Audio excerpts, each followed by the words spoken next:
अरे झाले गेल्या गोष्टी द्यायच्या सोडून. हा उगाच त्या गोष्टी तशाच धरून बसले ना मकर फाटे फुटत आहेत. सोडून द्यायच्या ना. फाट्या तुम्ही फोडलेत.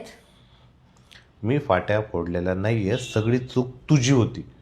माझी चूक ह्याच्यामध्ये काहीच नाहीये. तुम्हीच ना प्रत्येक गोष्टीमध्ये ना बारीक बारीक गोष्टीमध्ये तुम्ही काय करता, हे असंच का केलं, ती गोष्ट चांगलीच नाही झाली, हे व्यवस्थितच नाही झालं, हे तुम्ही अशा बारीक बारीक गोष्टीमध्ये माझ्याशी वाद घालत असता बरं का. चुकलं तिथं सांगितलं पाहिजेच ना. कळणार माझी कसं? चूक नाहीयेच ना त्याच्यामध्ये. मला माहिती ना माझी चूक नाहीये. माझं आतापर्यंत कधीच चुकलं नाही लग्न झाल्यापासून. मला माहिती ना. सगळं माझं चुकतं. सगळ्या गोष्टीला जबाबदार तू आहेस. मी जबाबदार आहे. हो.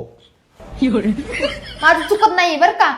तुमचं ना खरंच तुम्हाला सांगते ना, तुमचं कुठेतरी बाहेर चालूच आहे. तुम्ही मला समजूनच घेत नाही. तुमचं माझ्यावरती प्रेमच नाहीये. तुम्ही ना माझ्याशी एकच शब्द बोलायचं नाही. डोक्यात गेले बिना कामाचे. अरे तू येडी का रे? अरे काय बोलते? अरे विषय काय चाललाय? कशावरून भांडणं झालेत? बाहेर तुमचं चालू आहे. अरे काय संबंध आहे या गोष्टींचा? हा? अरे काही विषय झाला, काही भांडणं झाले का तुमचं सगळ्या गोष्टी झाल्या ना तिथंच येऊन थांबतात. तुमचं बाहेर काय चालू आहे? तुम्हीच सगळ्या गोष्टी जबाबदार आहे. तुमचं लक्षच नाही, तुमचं प्रेमच नाही. अरे काय चाललंय? हा अयो माझे डोळे पांढरे व्हायला लागले. बोईच्या नादात.